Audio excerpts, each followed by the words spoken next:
So when you talk about building a brand, building a league, getting people interested in a league like the WNBA, somebody like Caitlin Clark is absolutely a golden gift from the heavens.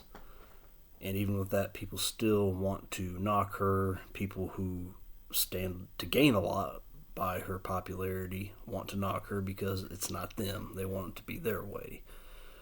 But I just wanted to talk a little bit about my experience and how Caitlin Clark has turned me into an Indiana Fever fan of the entire team, not just of her. Like a lot of people, never really paid much attention to women's basketball, and I hate admitting that now. I feel like I kind of missed out on stuff, but then again, without Caitlin, probably didn't miss out on a whole lot, in my view, but I wish I wouldn't have taken the time to knock the league the way I did. Like a lot of people, not only did I not watch the WNBA, I pretty much openly made fun of it, which was not cool. I can say that now. I mean, those ladies are out there trying their best, and I feel bad, but, come late 2022, like a lot of people, I started hearing about this girl in Iowa. Played for the University of Iowa, the Hawkeyes. Isn't that right, Loki? You tell them. Of course, don't know a lot about the University of Iowa. Don't know a lot about the state of Iowa. I'm down here in the Carolinas. Wasn't too familiar with them, and it turns out they're not really a women's basketball power by any stretch. I think they made the Final Four back in 1993, the women's Final Four, that is, and haven't done a lot since until Caitlin Clark showed up. Iowa native. So I started watching some of her games because I'd heard so much about her. I wanted to see what the hype was about. And lo and behold, unlike a lot of people whom I tuned into, I really enjoyed her. I really, really liked watching her play. I mean, her logo threes are fun. Her shooting is fun. The fact she just has no conscience out there was fun. But her passes were a lot of fun, too. I really, really enjoyed them. And just really everything about her game was fun. And I watched her through that magical run to the 2023 Final Four where they upset the absolute juggernaut of South Carolina, who, if I'm not mistaken, were undefeated at the time. And they beat them. She had an amazing effort, 41-point triple-double. It was just crazy. I remember watching that game thinking, wow, she is the real deal. A couple of days later, the championship game was heartbreak. They lost to LSU. Kim Mulkey, that was her fourth championship in the last 25 years, if I'm not mistaken. And that was a tough one, but, she got my attention. Came back for senior year, and again, I followed her. I watched a lot of her games. I watched a lot more of her games. Watched her once again make it to the finals and, finally beat Kim Mulkey and LSU. Finally, I don't know finally, but her first time in the tournament that I know of, I could be wrong on that one, that they played UConn in the Final Four. They beat them. They beat Gino, who's won 12, 13 championships. And then, they fell short to South Carolina. This time they couldn't do it. She only scored 30-something points instead of 40-something points, and it wasn't enough. Too bad she can't be Superman every single day. But she showed a lot. So then, if I was advising her at the time, I would have told her, don't go to the WNBA. The WNBA had always been, synonymous with toxicity. It's an activist league. They're all about disliking people and deciding who can and can't like their stuff and just being as unlikable as possible. And you can do that when you have the NBA giving you $10 million a year on average to make sure that you stay afloat. When you don't have to actually produce anything, that's what's going to happen. You don't have to be likable. You can be exactly who you want to be, and if who you want to be is a jerk, you get to be that person. Must be nice. That's all I can say. Meanwhile, they just have never turned a profit in 27 years. And quite honestly, the WNBA is not in good shape, or at least was not at the start of the 2024 season when Caitlin Clark joined. They only have 12 teams, and a lot of those teams play all their home games in 4,000, 5,000 seat arenas. That's not good. After all those years, all that promotion, all that, the NBA trying to help the WNBA so they can probably stop having to pay their tab. But, they're going to keep paying it, and the women know that. They probably feel entitled to it, or at least a lot of the old guard, I should say. But she decided to go pro. She was the first pick by the Indiana Fever, so I started watching her. And that's how I became a fan. I started off watching her. I knew the only person I knew that she played with was Leah Boston. I remember her from South Carolina when, ironically, Caitlin played her. I knew of her. The other ones I really didn't know much about.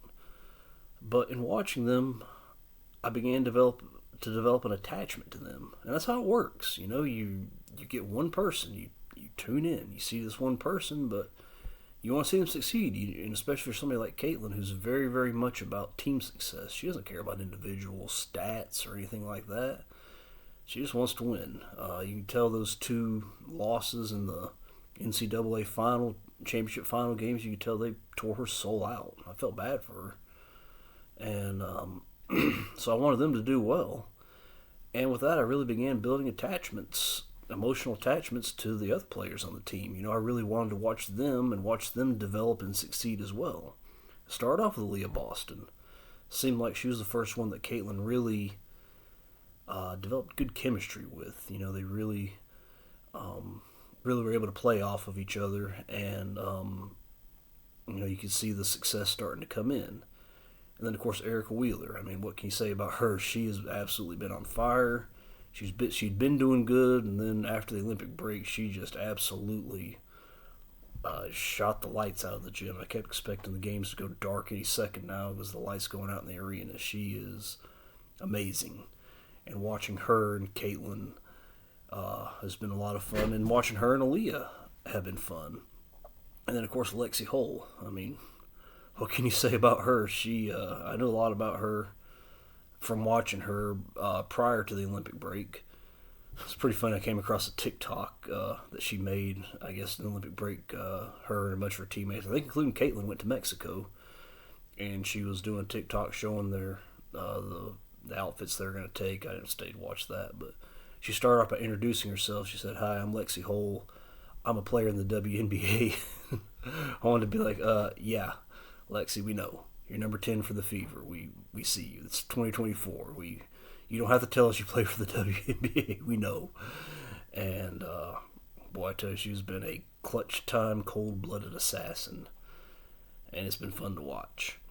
And it's also been fun to see the development and then backtracking and then more development and more backtracking of the 5th spot on the floor. Nalissa Smith seems to have played it a lot, and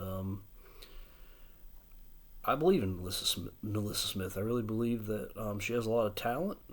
Is her talent what the Indiana Fever needs? That goes back and forth. Right now, I'd have to say no, but there's games when I'm like, yeah, I think she's going to be the one. Right now, Damaris Dantas seems to be the one really picking it up, and the last game she did amazing. But I say all that just to say that's how you build. Caitlin Clark is the gateway. You have to embrace her. And seeing all the hate she's got, first of all, from a human standpoint, what has she done? Seeing Cheryl Swoops go after her, I could talk all day about that, but I really don't want to. I'd rather not talk about somebody like her. Diana Taurasi and Cheryl Reeve doing their kind of passive-aggressive thing, even though she kind of embarrassed them.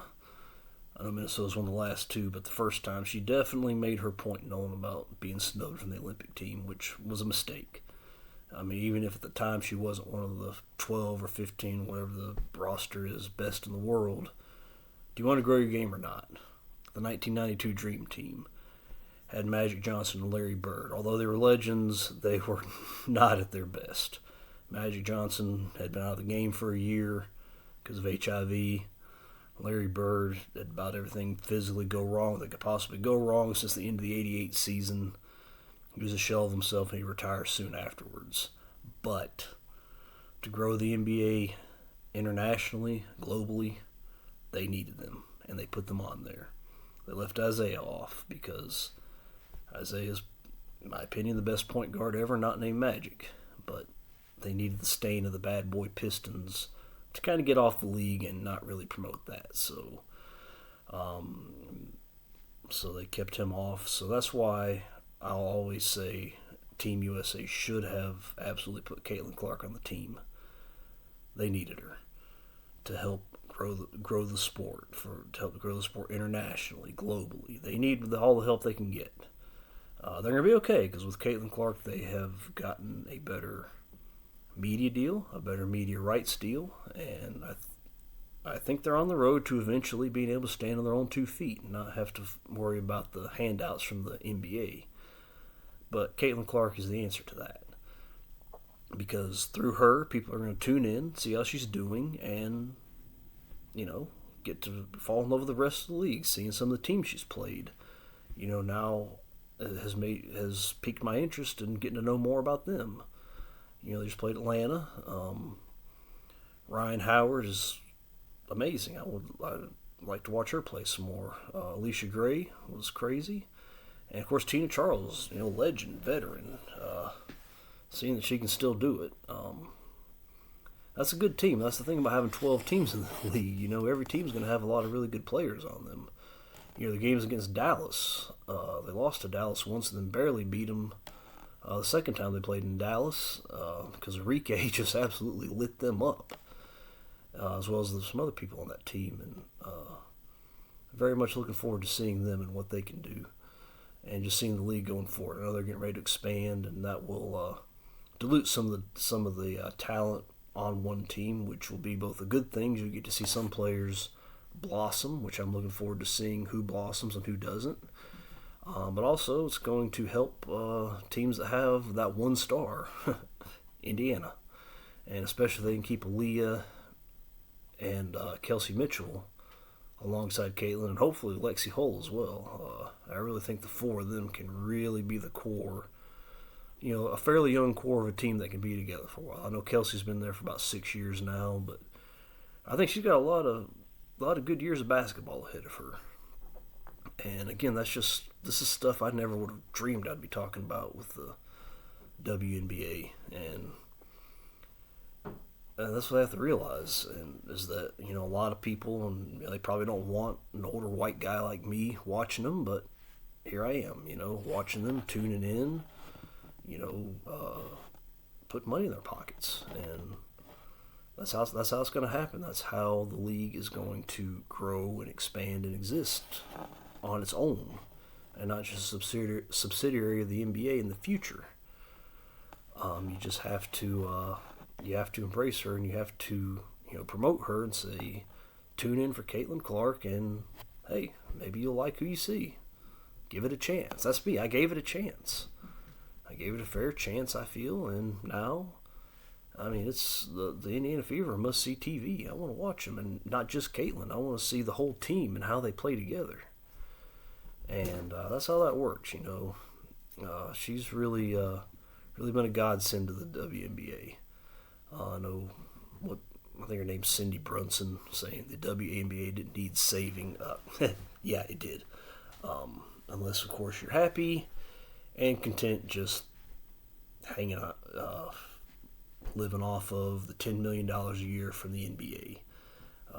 Like I said, 27 years into your existence, 12 teams, countless teams folded, average attendance, I think overall, well under 10,000. I think, if I'm not mistaken, in 2023, I think only the Las Vegas Aces averaged 10,000 per game, and possibly the New York Liberty. They play in the Barclays Center in Brooklyn quite a bit, so they might have. I don't think Phoenix or Minnesota did, even though they play in the big arenas. They usually curtain off the top section, which of course they had to uncurtain and sell every seat when Caitlin came to town, but it's part of it. So hopefully, that's the Caitlin Clark effect, and that's what it's had on me. Yesterday was the start of the NFL season, or at least the first Sunday of the NFL season, which normally would have been a national holiday for me, and I don't really care. Or not yesterday, Sunday. And, of course, some of this because I'm a Panthers fan. As you might have seen from my last video, we are not good. And so plus the NFL is just kind of starting to give that vibe of, I don't want to pay attention to them because they're just not people I really wanted to pay attention to. I love football, but I'm not for it that much anymore. But I mean, I was a lot more interested in that than I was in anything that happened in the NFL. So to everybody out there, who maybe doesn't like Caitlin Clark, if you don't like her, that's your choice. I mean, I'm not saying you have to like her. I'm saying you have to like her attitude, even though she doesn't say anything or put herself on social media. Yeah, I don't know her opinions on things. I don't want to know her opinions on things. That's good. I think it's a good thing. This social media stuff is for people like me that don't really have a lot else to do except try to put ourselves out there and try to get a little piece of the pie. She's gotten her piece of the pie. She's going to get a lot more pieces of it. And you just have to embrace it. And you have to embrace her. Even if you don't like her, she's going to make you a lot of money. So reach your arms out, take her in, and try to beat her. That's all you got to do. So that's just my thoughts on that. That's the Caitlin Clark effect on me. Like I said, WNBA. I don't know if I ever watched a game before this year, or at least a full game. I think I might have watched bits and pieces and said, "Yeah, I'm good." I watched some college women's games, especially in the tournament time, especially come Final Four time. It was always fun watching Pat Summitt and the Lady Vols. I thought she was just a good coach. Her teams were really fun to watch. And obviously the rivalry with UConn.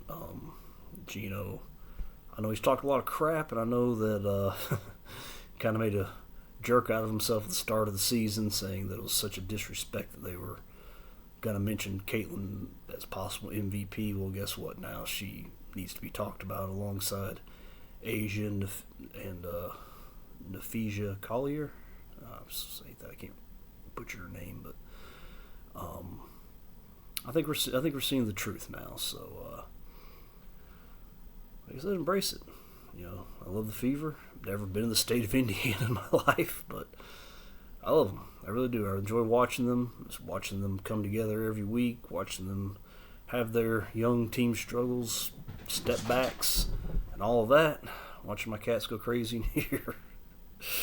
But, yes, so Caitlin, thank you. As a Nancy Lieberman class act absolutely said, thank you. You're going to make a lot of these women a lot of money, whether they're grateful for it or not, and they're not. But she's going to make them a lot of money. And I really think she's going to get the league to where it can stand on its own 2 feet and not have to worry about subsidization from the NBA. I don't know if I use that word right, but handouts, welfare. There, I said it. So thank you, Caitlin. Thank you for opening my eyes to a whole new world of sports and women's basketball. I know your mission is to go out there and inspire little girls to, go after their dreams. Well, you inspired me to go after some of my dreams too. I might be 40. I might not have ever been an athlete, and certainly am not now. But inspiration. You get inspiration from anywhere. They don't have to look like you, be the same gender as you, or anything like that. Inspiration is inspiration, and looking forward to it. They play tomorrow, play the Aces, and they play the Aces again Friday. Ought to be a good game. They're the 2-time defending champions of the WNBA, and it'll be cool to see where they're at. That'll be a very, very good test. So looking forward to it. Might even do a post-game reaction video if anybody wants it. If you don't want it, it'll be there for nobody to watch, but that's okay. Happy to do it. So until then, take care, and hey, go Fever. That's all I can say.